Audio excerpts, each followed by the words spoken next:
നമസ്കാരം, news prime മലയാളത്തിലേക്ക് സ്വാഗതം. സമാനതകളില്ലാത്ത മുന്നേറ്റം ഈ രാജ്യത്ത് പ്രതിപക്ഷം ലോക്സഭയിലും രാജ്യസഭയിലും നടത്തുമ്പോൾ രാജ്യസഭ അധ്യക്ഷനായ ജഗദീപ് ധൻഖറും ലോക്സഭയിൽ സ്പീക്കറായ ഓം ബിർളയും ഉഴറുകയാണ്. ഇതിലും മനോഹരമായി മികച്ച രീതിയിൽ പ്രതിപക്ഷത്തിന് അവരുടെ അജണ്ടകൾ സെറ്റ് ചെയ്യാൻ കഴിയില്ല. ഒരു രാജ്യം ഒരു തെരഞ്ഞെടുപ്പ് ഈ നാട്ടിൽ നടക്കില്ല എന്ന് ഉറപ്പാക്കും, ആ ബില്ല് വലിച്ചു കീറും എന്ന് ഉറപ്പിച്ച് പറഞ്ഞിരിക്കുന്നു രാഹുൽ ഗാന്ധി. പ്രതിപക്ഷ നേതാവ് ലോക്സഭയിൽ രാഹുൽ ഗാന്ധിയാണ്, മല്ലികാർജുൻ ഖാർഗെ രാജ്യസഭയിൽ പ്രതിപക്ഷ നേതാവാണ്. രണ്ടുപേരും പറഞ്ഞു ഈ ബിൽ ഇരു സഭകളിലും അവതരിപ്പിക്കപ്പെട്ടാൽ പാസ്സാകില്ല എന്ന് മാത്രമല്ല വലിച്ചു കീറുകയും. ഒരേ സമയം നിയമസഭ ലോക്സഭ ഇലക്ഷൻ നടക്കുന്നത് തട്ടിപ്പിന് വേണ്ടിയാണ്. EVM ഉള്ളിടത്തോളം കാലം ഇവിടെ കേന്ദ്രത്തിൽ ഭരിക്കുന്നത് ആര് എന്ന് വളരെ വ്യക്തമാണ്. മഹാരാഷ്ട്രയിലെയും അതുപോലെ ഹരിയാനയിലെയും EVM തട്ടിപ്പിൻ്റെ ഇരകളാണ് ഇന്ന് കോൺഗ്രസ്സുകാരും അതുപോലെ ഇന്ത്യ മുന്നണിയിലെ നേതാക്കളും.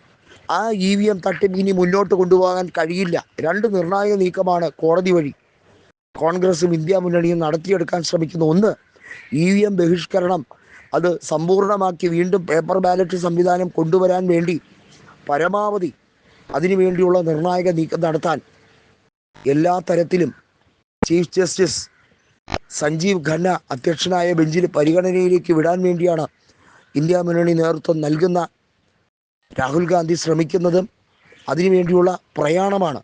എന്നാൽ എവിടെയെങ്കിലും പ്രശ്നങ്ങൾ അതിസങ്കീർണമായാൽ, ഈ രാജ്യത്തിൻ്റെ തെരഞ്ഞെടുപ്പ് സംവിധാനത്തെ അട്ടിമറിക്കപ്പെടുന്ന ഒരു രീതി ഉണ്ടായാൽ അതിനെ കയ്യും കെട്ടി നോക്കി നിൽക്കാൻ കഴിയില്ല. BJPക്ക് ഈ രാജ്യത്ത് തെരഞ്ഞെടുപ്പ് വേണമെന്നേ ഇല്ല. അവർക്ക് ഭരണം കയ്യിലുള്ളതുകൊണ്ട് അവർക്ക് ഏകാധിപത്യം വേണം എന്നുള്ള ആഗ്രഹമുണ്ട് എന്നുള്ളത് കൃത്യമാണ് എന്ന് രാഹുൽ ഗാന്ധി നിരവധി സാഹചര്യങ്ങളിൽ പറഞ്ഞു കഴിഞ്ഞിരിക്കുന്നു. എന്നാൽ അത് നടക്കില്ല. ഈ രാജ്യത്ത് നിരവധിയായ പോരാട്ടങ്ങളിലൂടെ സ്വാതന്ത്ര്യം നേടിയെടുത്ത പ്രസ്ഥാനം കോൺഗ്രസ് ആയതുകൊണ്ട് തന്നെ തെറ്റുകുറ്റങ്ങൾ സംഭവിക്കാം. അടിയന്തരാവസ്ഥയെ ചൂണ്ടിപ്പറയുന്ന നരേന്ദ്രമോദിക്ക് അതിനേക്കാൾ വലിയ കൊടിയ അഴിമതിയും സ്വജനപക്ഷപാതവും അടിയന്തരാവസ്ഥയേക്കാൾ ഭീകരമായിട്ടുള്ള അവസ്ഥയും ഇന്ത്യൻ രാഷ്ട്രീയത്തിൽ ഉണ്ടാക്കിക്കൊണ്ടിരിക്കുകയാണ് കഴിഞ്ഞ 10 കൊല്ലത്തിലധികമായി. അതിനേക്കാൾ വലിയൊരു സാഹചര്യമില്ല മോദിക്കോ അദ്ദേഹത്തിൻ്റെ കൂട്ടർക്കോ. ഏകാധിപത്യം എന്നത് അതിതീവ്രമായി കഴിഞ്ഞിരിക്കുന്നു. അമിത്ഷാ അതിൻ്റെ ഒരു ഫയർ ബ്രാൻഡായി, അതിൻ്റെ ഒരു റോൾ മോഡലായി നിങ്ങൾ ധരിച്ചു വച്ചിരിക്കുന്നെങ്കിൽ കണക്കുകൾ തെറ്റി എന്ന് വീണ്ടും വീണ്ടും അതുകൊണ്ടാണ് രാഹുൽ ഗാന്ധി പറയുന്നത്.